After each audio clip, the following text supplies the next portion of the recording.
En tout cas, voilà, que les uns et les autres, nous soyons bienvenus pour ce moment que nous allons partager ensemble dans ces lieux aujourd'hui.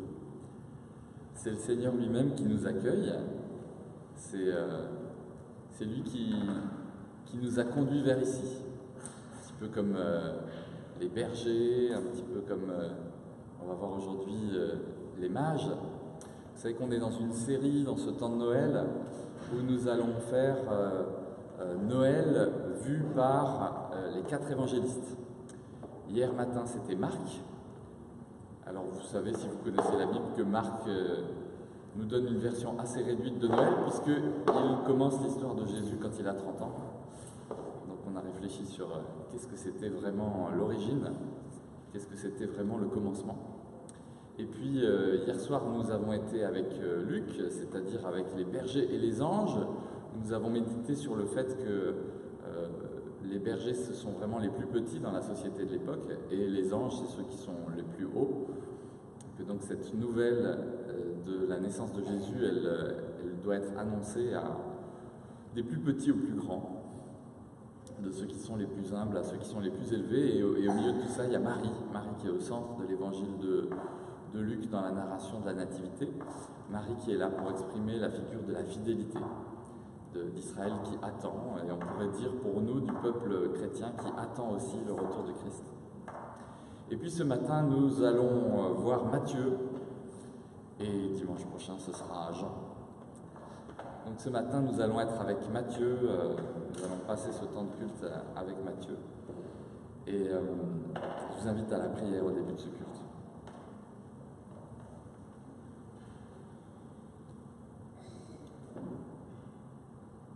Seigneur notre Dieu, nous te remercions parce que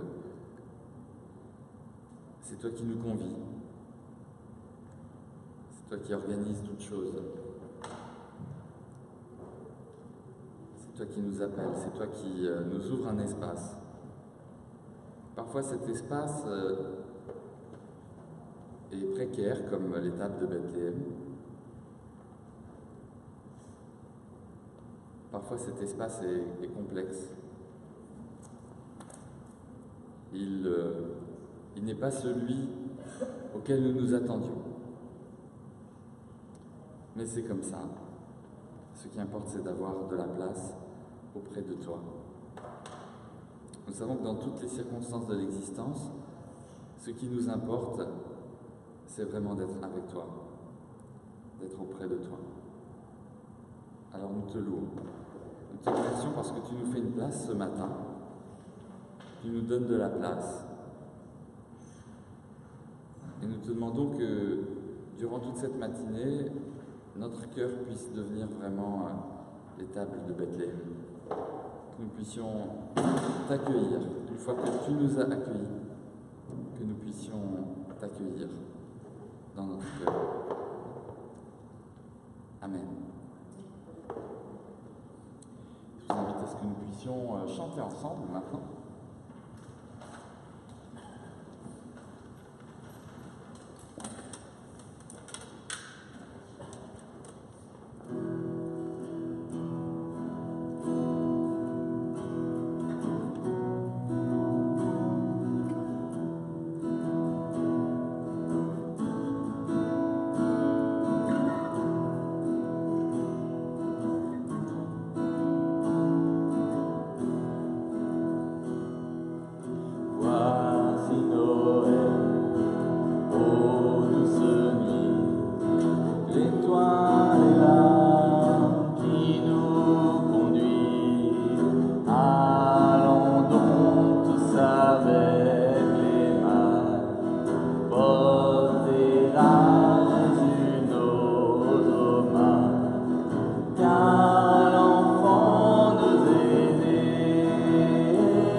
immersion, nous nous tournons vers toi, comme la création entière se tourne vers son Père en voyant le Fils. Nous nous tournons vers cet événement qui pourrait n'être qu'un événement du passé, mais que nous accueillons comme le présent. Le présent de ton Fils. Désormais, il n'est plus bébé, il est le Christ ressuscité, vivant, présent, hier, aujourd'hui, toujours, éternellement. Nous accueillons ta présence ce matin, avec cette joie de pouvoir vivre l'événement de l'advenue de ton Fils chaque matin de notre existence, désormais, depuis le jour de Pâques. Amen. Alors je vous propose qu'on dise ensemble le psaume 2. On va le faire d'une façon un peu traditionnelle, c'est-à-dire sur un mode qu'on appelle antiphoné. Donc moi je vais lire quand c'est à gauche et en caractères normaux, et puis vous allez pouvoir lire quand c'est à droite et en italique. Il s'agit d'un psaume qui parle du roi et des rois de la terre. Pourquoi ce tumulte des nations, ce vain murmure des peuples? Les rois de la terre se dressent, les grands se lient entre eux, contre le Seigneur et son Messie. Faisons sauter nos chaînes, rejetons ses entraves. Celui qui règne dans les cieux s'en amuse. Le Seigneur les tourne en dérision. Il leur parle de fureur, et sa colère les épouvante. Moi j'ai sacré mon roi, sur Sion, ma montagne sainte. Je proclame le décret du Seigneur. Il m'a dit, tu es mon fils, moi, aujourd'hui, je t'ai engendré. Demande, et je te donne en héritage des nations, domaine la terre tout entière. Tu les détruiras de ton sceptre de fer, tu les briseras comme un vase de potier. Maintenant, roi, reprenez-vous, juge de la terre. Servez le Seigneur avec crainte, rendez-lui votre hommage en tremblant, qu'il s'irrite et vous êtes perdus. Soudain, sa colère éclatera.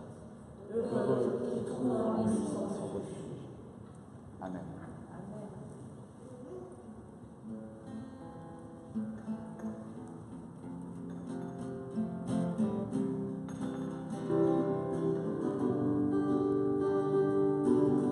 Tu es venu jusqu'à nous, quittant la gloire de ton ciel. Tu es venu pour servir, donner ta vie pour nous sauver. Dieu Tout-Puissant, roi serviteur, à ton appel nous te suivons et nous offrons nos louanges en sacrifice. À toi l'honneur, roi serviteur, dans le jardin des douleurs, tu bois la coupe du malheur. En agonie, dis adieu. J'accomplirai ce que tu veux. Dieu Tout-Puissant, roi serviteur, à ton appel nous te suivons et nous offrons nos louanges en sacrifice. À toi l'honneur, roi serviteur. Voyez ses mains et ses pieds, loués pour notre liberté. Tu nous bénis par ses mains et nous envoies sur tes chemins.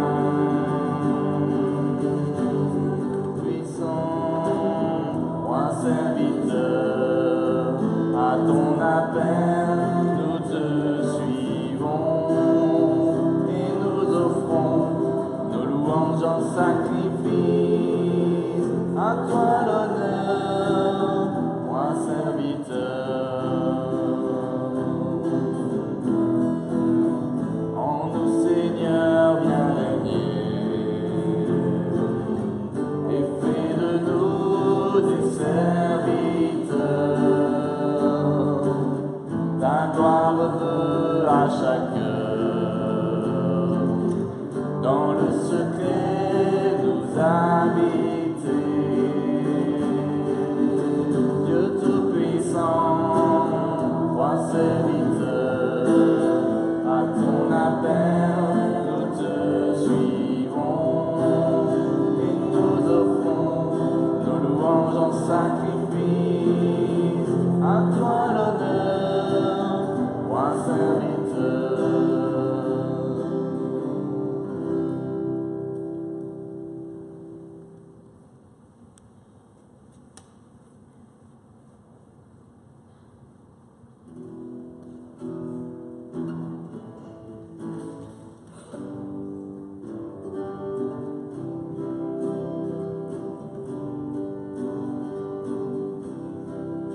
Quand j'invoque ton nom, tu réponds.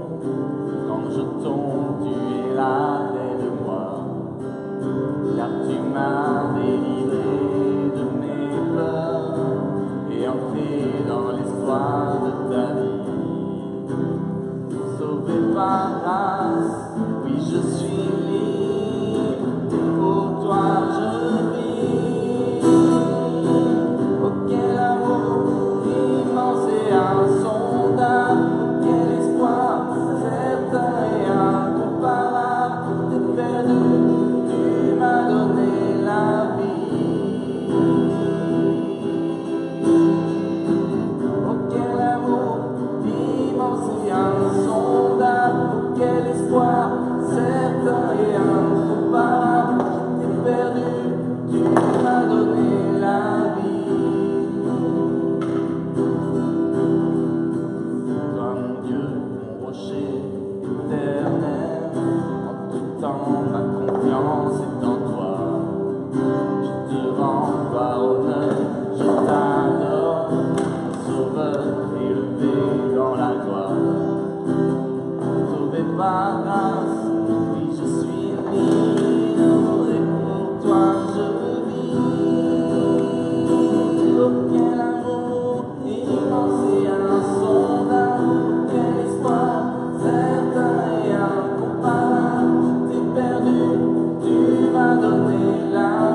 Ceux qui étaient là avec Luc hier ont vu que l'annonce qui était faite, l'annonce principale qui était faite dans l'évangile de Luc, c'était une annonce faite à Marie. Et puis là, dans l'évangile selon Matthieu, c'est plutôt Joseph qui va être le témoin privilégié. Ce qui signifie que Joseph n'a pas du tout un rôle secondaire, comme vous allez pouvoir l'entendre dans cet évangile. Voilà donc une séquence, puisqu'on commence simplement au verset 17, je vous ai épargné la généalogie, simplement la synthèse de la généalogie, je vous la laisse, avec ce verset 17. Au total, il y a donc 14 générations depuis Abraham jusqu'à David, il y a 14 générations depuis David jusqu'à ce qu'on emmène les Israélites prisonniers à Babylone, et ensuite il y a encore 14 générations jusqu'au Christ. On continue. Voici comment Jésus-Christ est né. Marie, sa mère, est promise en mariage à Joseph. Mais avant d'habiter avec Joseph, Marie attend un enfant par la puissance de l'Esprit Saint. Joseph, son fiancé, est un homme juste. Il ne veut pas accuser Marie devant tout le monde. Alors il décide de la renvoyer en secret. Au moment où il pense à cela, l'ange du Seigneur se montre à lui dans un rêve. L'ange lui dit : « Joseph, fils de David, n'aie pas peur de prendre chez toi Marie, ta femme. Oui, l'enfant qui est dans son ventre vient de l'Esprit Saint. Elle va mettre au monde un fils, et toi, tu l'appelleras Jésus. En effet, c'est lui qui sauvera son peuple de ses péchés. » Ainsi se réalise ce que le prophète a dit de la part du Seigneur. La jeune fille attendra un enfant, elle mettra au monde un fils, on l'appellera Emmanuel, ce qui veut dire Dieu avec nous. Quand Joseph se réveille, il fait ce que l'ange du Seigneur lui a commandé. Il prend sa femme chez lui, mais il ne s'unit pas à elle jusqu'au jour où Marie met au monde un fils. Joseph donne à l'enfant le nom de Jésus. On va rester assis pour chanter ce chant.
Joseph est au centre de cet épisode et il reçoit ce nom différent du nom de Emmanuel qui avait été prophétisé par Ésaïe, mais qui est un nom très fort puisque vous savez que le nom Jésus veut dire Dieu sauve. Dieu sauve, l'Éternel sauve. Ça veut dire non seulement l'Éternel sauve, mais il y a aussi un deuxième sens qui est souvent négligé par les commentateurs ou les prédicateurs ou tout simplement les chrétiens. C'est Dieu élargi. Vous savez que d'ailleurs le verbe élargir est utilisé en français pour sortir quelqu'un de prison dans le vocabulaire juridique. Voilà, donc Jésus élargit notre existence, il nous fait sortir de différentes prisons, il élargit nos regards, il élargit notre existence, il élargit l'espace de notre tente. Voilà le récit maintenant, après l'annonce faite à Joseph, le récit de la nativité de Jésus. Jésus naît à Bethléem, en Judée, au moment où Hérode le Grand est roi. Alors des sages viennent de l'Est et arrivent à Jérusalem. Ils demandent « Où est le roi des Juifs qui vient de naître? Nous avons vu son étoile se lever à l'Est et nous sommes venus l'adorer. » Quand le roi Hérode apprend cela, il est troublé, et tous les habitants de Jérusalem aussi. Le roi réunit tous les chefs des prêtres de son peuple avec les maîtres de la loi et il leur demande « Mais à quel endroit est-ce que le Messie doit naître ?» Ils lui répondent « Le Messie doit naître à Bethléem, en Judée. » En effet, le prophète a écrit « Et toi, Bethléem, du pays de Juda, tu n'es sûrement pas la moins importante des villes de Juda. Oui, un chef va venir de chez toi. Il sera le berger de mon peuple, Israël. » Alors Hérode fait appeler les sages en secret et il leur demande « À quel moment est-ce que l'étoile est apparue ?» Ensuite, il les envoie à Bethléem en disant « Allez vous renseigner exactement sur l'enfant, quand vous l'aurez trouvé, venez me prévenir et moi aussi j'irai l'adorer. » Après ces paroles du roi, les sages se mettent en route. Ils aperçoivent l'étoile qu'ils ont vue à l'est. Ils sont remplis d'une très grande joie en la voyant. L'étoile avance devant eux. Elle arrive au-dessus de l'endroit où l'enfant se trouve et elle s'arrête là. Les sages entrent dans la maison et ils voient l'enfant avec Marie, sa mère. Ils se mettent à genoux et adorent l'enfant. Ensuite, ils ouvrent leurs bagages et ils lui offrent des cadeaux, de l'or, de l'encens et de la myrrhe. Après cela, Dieu les avertit dans un rêve de ne pas retourner chez Hérode. Alors ils prennent un autre chemin pour rentrer dans leur pays. Quand les sages sont partis, l'ange du Seigneur se montre à Joseph dans un rêve. L'ange lui dit « Lève-toi, prends avec toi l'enfant et sa mère, pars vite pour l'Égypte, reste là-bas. Je te dirai quand tu dois revenir. En effet, Hérode va chercher l'enfant pour le faire mourir. » Et Joseph se lève, il prend avec lui l'enfant et sa mère, il part pour l'Égypte pendant la nuit, il reste là-bas jusqu'à la mort d'Hérode le Grand. Ainsi se réalise ce que le prophète a dit de la part du Seigneur. J'ai appelé mon fils à sortir d'Égypte. Quand Hérode voit que les sages l'ont trompé, il est très en colère. Les sages lui ont dit à quel moment l'étoile est apparue. C'est pourquoi il donne l'ordre de tuer tous les enfants qui ont 2 ans ou moins de 2 ans à Bethléem et dans les environs. Vous voyez, Joseph est vraiment complètement au centre de ce récit. Il est à nouveau présent. Alors pourquoi Joseph et pas Marie? Peut-être parce que pour Matthieu, il semble que l'annonce de l'Évangile, à contrario de Luc, ne doit pas être faite simplement aux plus humbles ou aux créatures élevées dans les cieux que sont les anges, mais pour Matthieu, il s'agit d'un phénomène qui est, vous l'aurez peut-être remarqué, relativement social et politique, au sens où il va y avoir un roi qui va être mêlé à toute cette affaire, il va y avoir les prêtres à qui on va demander leur avis, et donc voilà, Joseph c'est le père, c'est celui qui va exercer la fonction paternelle, quand même il n'est pas le géniteur, il est le père, et donc vraisemblablement ce sont ces figures d'autorité qui sont mises en place là, et figures d'autorité qui sont d'autant plus marquantes que viennent de loin ceux qu'on appelle, nous, les rois mages. Ils ne sont ni rois ni mages, mais bon, dans la version que je vous ai lue, ce sont des sages. On ne sait pas très bien les qualifier. En tout cas, ce sont des personnes qui sont importantes, qui ont manifestement des responsabilités particulières. Ce sont des personnes qui ont de la richesse. Ce sont des scientifiques pour leur époque, hein. On est à une époque qui est pré-scientifique, donc je fais un peu un anachronisme, mais ce sont des scientifiques au sens où voilà, ils analysent les phénomènes du ciel, de la terre. Ce n'est pas des astrologues, hein. C'est plutôt des astronomes, mais avec des moyens peu évolués, on va dire. Et donc il se préoccupe de comprendre les phénomènes du monde, il se préoccupe de comprendre ce qui se passe dans les nations, etc., etc. Et donc ces personnages importants, ils viennent de l'Est. Il y a beaucoup de légendes autour d'eux, mais ne gardons que le texte biblique. Ils viennent là pour apporter l'or, l'encens et la myrrhe. C'est assez étonnant, on représente souvent ces personnages dans leur importance avec des couronnes, puisque c'est une façon de signifier qu'ils seraient des dirigeants, disons-nous. En tout cas, pour Matthieu, ce qui va importer, c'est que des personnes qui sont en situation d'honneur, de responsabilité, sont confrontées à la naissance de Jésus et sont confrontées au fait que finalement, le roi d'Israël, celui qui va être le sauveur, vient dans une étable, il vient d'une façon très humble, mais toutes ces personnes importantes, le roi Hérode, les grands prêtres, les sages d'Orient, tous sont polarisés sur cette nouvelle, ils sont concentrés sur cet événement. Cet événement, ils le réalisent, va changer le cours de l'histoire du monde. Et évidemment, on voit toute la fourberie d'un Hérode qui prétend que, voilà, allez me trouver donc où est ce roi, et puis je viendrai l'adorer, c'est ça. Celui qui va me piquer ma place, je vais aller l'adorer.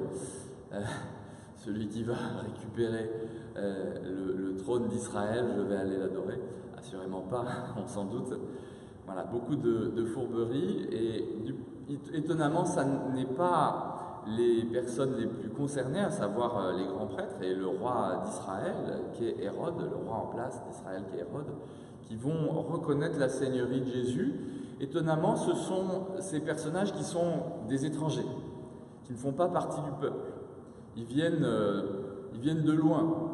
Il est probable que au moins l'un d'entre eux soit quelqu'un qui vient d'Arabie, en fait.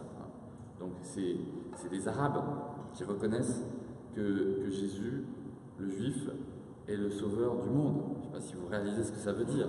Évidemment, je le dis dans les termes d'aujourd'hui, alors c'est encore plus perturbant. Mais voilà, ce sont des gens qui vont reconnaître que toutes les puissances de ce monde, tous les puissants, que ce soit Hérode, que ce soit le grand prêtre, que ce soit les influents de l'étranger, doivent venir se prosterner devant cet enfant, doivent reconnaître que cet enfant est déjà le roi. Alors, on insiste souvent sur le fait que leurs cadeaux sont très symboliques.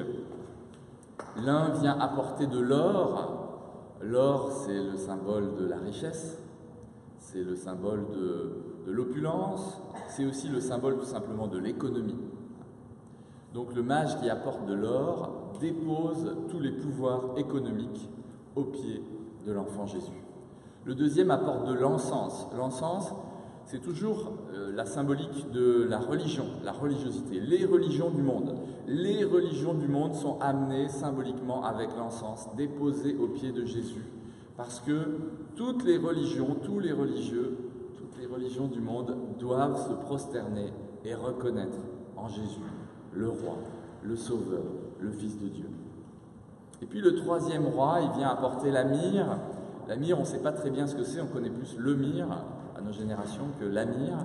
La myrrhe, c'est pas fait pour nettoyer, mais la myrrhe, c'est un des onguents qu'on utilise pour embaumer ceux qui sont morts. C'est le principal ingrédient, et c'est d'ailleurs ce que les femmes vont apporter dans un linceul à la fin de la vie de Jésus. Au moment où il va être crucifié, elles vont venir avec des aromates, etc., dont de la myrrhe. Et donc la myrrhe, elle est le symbole de la mort. Y a-t-il un pouvoir plus puissant encore que celui de la mort? Même le pouvoir de la mort doit venir se prosterner devant l'enfant Jésus dans l'étable de Bethléem. Voilà. Tout doit se prosterner. Et vous l'aurez entendu, y compris Joseph doit se prosterner, y compris les étoiles doivent se prosterner. Et tout cela produit chez certains de l'adoration et chez d'autres une extrême colère. Une extrême colère au point que Hérode va décider de tuer tous les enfants tous les enfants de moins de 2 ans, au cas où il y ait une hésitation. Il va faire tuer tous les enfants de moins de 2 ans. Et Matthieu, qui parle à des Juifs, évidemment, nous rappelle la figure de Pharaon, faisant tuer tous les enfants des Hébreux. Voilà donc Matthieu qui nous présente un Jésus qui va être un nouveau David, de par l'introduction par la généalogie, un nouveau Moïse, bref, la figure du pouvoir pour Israël et la figure du pouvoir pour toutes les nations. C'est étonnant que Matthieu nous présente ces sages de l'Orient dès le début de son évangile, parce que vous le savez peut-être, Matthieu va insister beaucoup dans son évangile sur le fait que Jésus a été envoyé restrictivement pour sauver les brebis perdues de la maison d'Israël. Matthieu, c'est le plus juif de tous les évangiles, de tous les évangélistes. Et donc, il est très préoccupé par ce salut des Juifs. Il n'y a que 2 non-juifs qui interviennent dans les rencontres avec Jésus. Une femme syrophénicienne, autrement dit une libanaise, et puis un centurion romain. Vraiment les étrangers, les vrais étrangers pour un juif de l'époque. Et puis, on l'oublie souvent dans les narrations, là encore dans tous les récits théologiques, dans les prédications et dans les paroles de beaucoup de chrétiens, on oublie qu'il y avait quand même dès l'origine ces 3 sages. Il y a donc 5 païens qui sont là au fil du temps dans l'évangile de Matthieu et qui s'associent à la foi d'Israël. 5 païens au tout début de son histoire et puis à la toute fin avec le centurion romain, avant que Jésus ne puisse livrer cette parole: « Voici, je suis avec vous tous les jours jusqu'à la fin du monde. Allez, faites de toutes les nations des disciples. » Je ne sais pas si vous réalisez ce que ça veut dire, c'est tellement choquant pour l'époque. Un juif qui dit à d'autres juifs: « Faites de toutes les nations des disciples et baptisez-les au nom du Père, du Fils et du Saint-Esprit. » Voilà la trajectoire de cet évangile. Vous voyez, dès le récit de la Nativité, il y a tout l'évangile qui est raconté. C'est peut-être une technique littéraire de décrire l'ensemble du sujet qu'on va aborder, mais il y a là tous les pouvoirs qui vont se prosterner devant Jésus. Il y a là les païens qui vont finalement peut-être être plus disponibles pour adorer le Christ que ces Juifs qui attendaient pourtant leur Messie. Il y a là tous les éléments de la bonne nouvelle qui ne s'arrêtent pas évidemment dans une étable, mais qui continuent vers la croix, vers le tombeau vide et vers le don de l'Esprit. Voilà le projet de Matthieu, nous faire comprendre que tout pouvoir a été donné à Jésus-Christ. Toute autorité lui revient, et ceci dès son premier jour. Amen.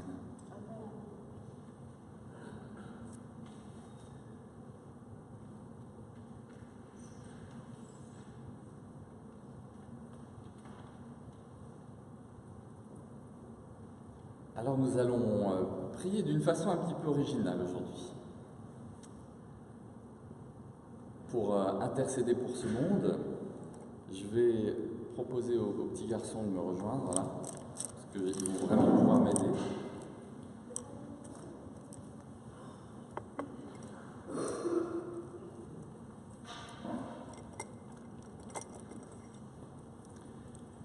Je vais avoir besoin que vous donniez des crayons, un crayon à chaque personne. D'accord? Je peux en prendre combien? Tout ça? Waouh, bravo. Il faut en donner un par personne. Voilà. En fait, les sages d'Orient ont suivi une étoile. Alors vous allez chacun recevoir une étoile. L'étoile, elle est là comme un signe pour nous montrer ce qui est important.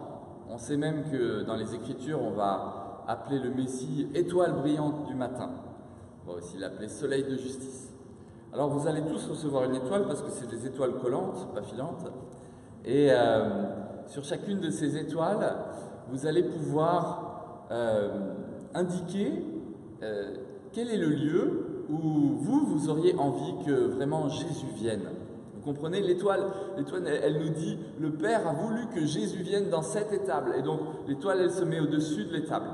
Donc, là, sur ces étoiles, on va pouvoir prendre plusieurs étoiles parce que je serai généreux en étoiles. Et on va pouvoir, comme ça, écrire plusieurs lieux, plusieurs noms de personnes, plusieurs situations qui nous préoccupent d'une façon ou d'une autre, et donc pour lesquelles nous voulons avoir ce désir que Jésus advienne, voilà, dans les réalités de ces personnes, avoir le désir que Jésus advienne dans ces lieux, que finalement tous les lieux que nous désignons par cette étoile deviennent ce matin un peu comme l'étape de Bethléem, mais pas simplement confinés à un seul lieu, mais avec tous les lieux. Merci. Est-ce que tu veux distribuer des étoiles? Tu veux bien distribuer des étoiles? Tu les prends comme ça. Tiens, une à chaque fois, d'accord? Une à chaque fois. S'ils en veulent deux, tu peux leur en donner deux. Voilà, alors je vais distribuer des étoiles aussi avec mon petit frère qui est là. Et puis nous allons pouvoir nous préparer à prier de cette façon-là. Tu veux distribuer des étoiles aussi? Tiens, donne une à chaque personne aussi. Je propose que nous passions ce moment dans une forme de silence et de mentalité de prière, d'état d'âme de prière pour nous y préparer. Quand vous aurez fini de rédiger ces prières, ces destinations de l'étoile de Bethléem, je vous invite à aller les coller sur la fenêtre transparente qui est à la sortie au centre du temple. Voilà, la première après la bouche de chauffage. Et on va faire une voie lactée sur cette porte transparente et on pourra la voir en ressortant. Tu peux en donner plusieurs, oui. Elle a droit à 2 étoiles, la dame. Ouais. Il faut venir donner des étoiles ici, parce qu'il manque d'étoiles par là. Donne des étoiles vers maman. Voilà. Ouais.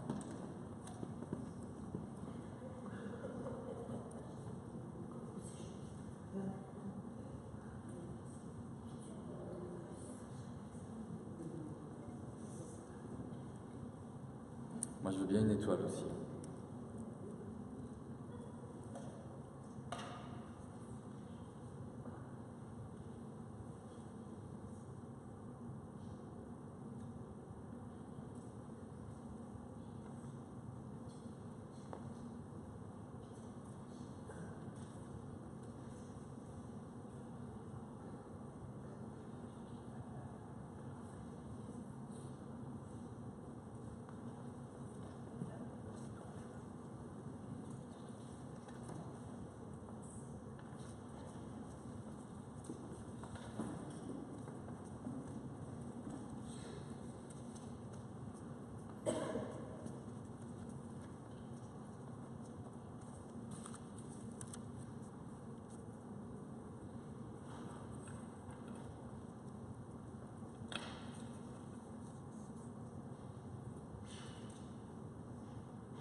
Là, on peut aller vers la porte quand on veut pour coller nos étoiles.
en ressortant pour nous rappeler que derrière chaque étoile, il y a au moins une personne, voire peut-être plusieurs.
On peut mettre peut-être une chaise derrière le pan de gauche de la porte pour déposer les étoiles qui collent mal.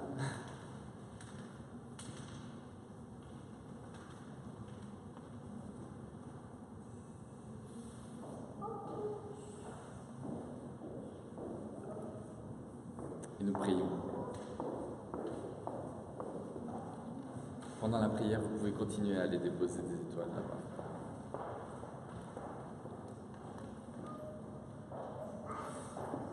Seigneur, nous voulons te remercier d'être fait si proche de nous.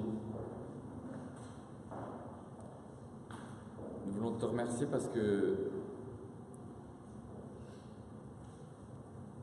tu n'es pas simplement le Dieu créateur qui se préoccupe justement de la course des étoiles, mais tu es aussi le Dieu sauveur qui vient chercher chaque personne, chaque être humain, dans la boue, sur la paille.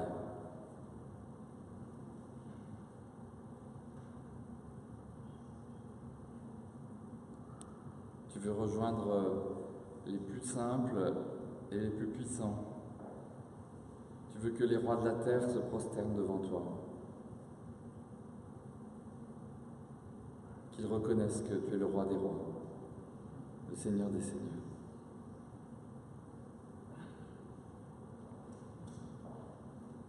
Père, nous reconnaissons que nous sommes ambassadeurs de ton royaume sur cette terre et que cela nous donne des responsabilités.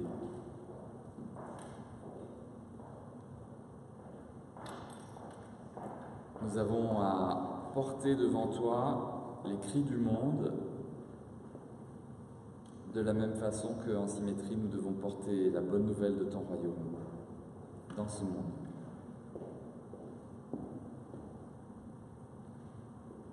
Alors nous voulons intercéder dans ce moment.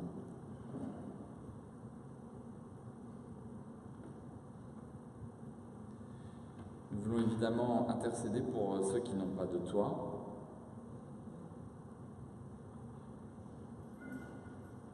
ceux pour qui il n'y a pas de place,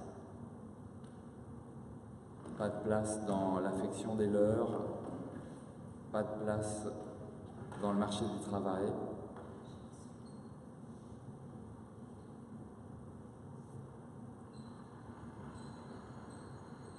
Nous voulons te prier évidemment pour les migrants, puisque Jésus lui-même, à l'âge de quelques jours, était migrant en Égypte, réfugié.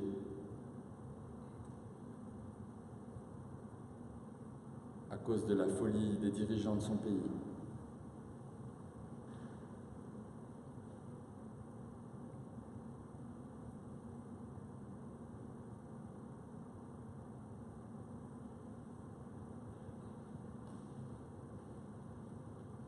En Jésus, nous voyons que nous sommes résolument étrangers et voyageurs sur la terre.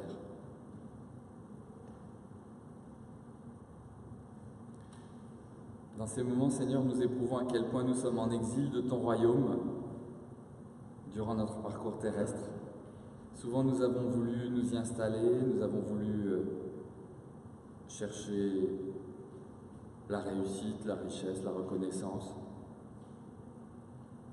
Mais ça ne sert pas à grand-chose.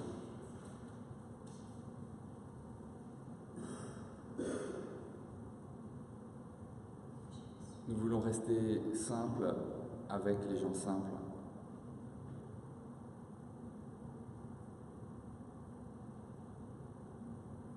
Te demandons que tu suscites en nous la vraie humilité.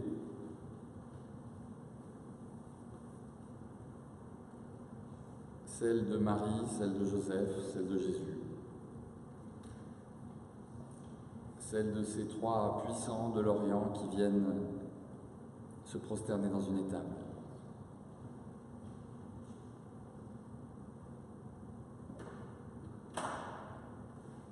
Nous te demandons que tu nous guides pour comprendre combien tes réalités sont diamétralement opposées aux réalités de ce monde. Ce que tu cherches, c'est exactement l'inverse de ce que recherche ce monde.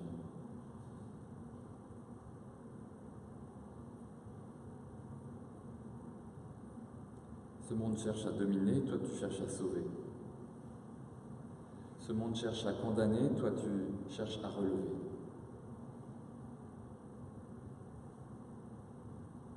Ce monde cherche à accumuler, toi tu donnes. Et tu donnes tout. Merci pour Jésus. Merci pour Jésus qui a tout donné. Merci pour cette lumière qu'il est venu apporter dans le monde. Merci pour ce changement de vie qu'il offre. Merci pour cet élargissement et ce salut qu'il nous donne de ta part. Notre reconnaissance, nous voulons l'exprimer avec simplicité, en reprenant justement les mots de Jésus quand il apprenait aux disciples à prier leur Père. Notre Père qui es aux cieux, que ton nom soit sanctifié, que ton règne vienne, que ta volonté soit faite sur la terre comme au ciel. Donne-nous aujourd'hui notre pain de ce jour. Pardonne-nous nos offenses et ne nous soumets pas à la tentation, mais délivre-nous du mal, car c'est à toi qu'appartiennent le règne, la puissance et la gloire pour les siècles des siècles. Amen. Je vous invite à ce que nous nous mettions debout pour chanter ensemble cette clarté que le Seigneur nous donne.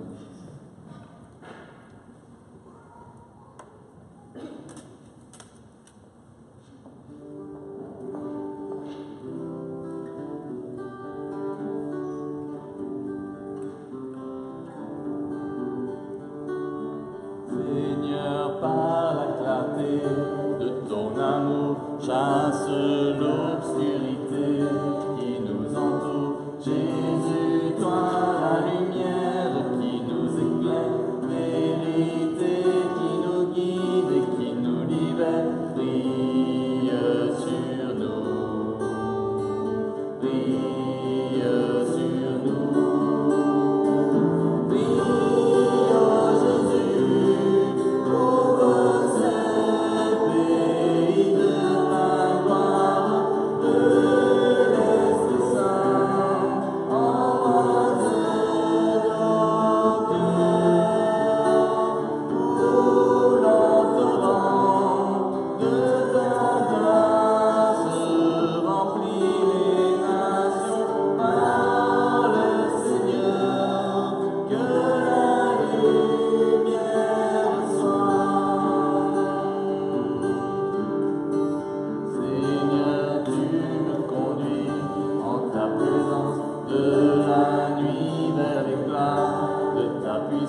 Restons debout pour recevoir la bénédiction de la part de Dieu.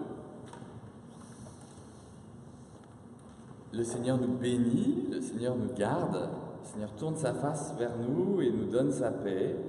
Il fait resplendir sur nous sa lumière. Jésus est venu au milieu de nous comme lumière pour le monde et il nous a demandé de devenir à notre tour lumière pour le monde. Allez et soyez lumière pour vos prochains. Amen. Très bon Noël à tous et à chacun.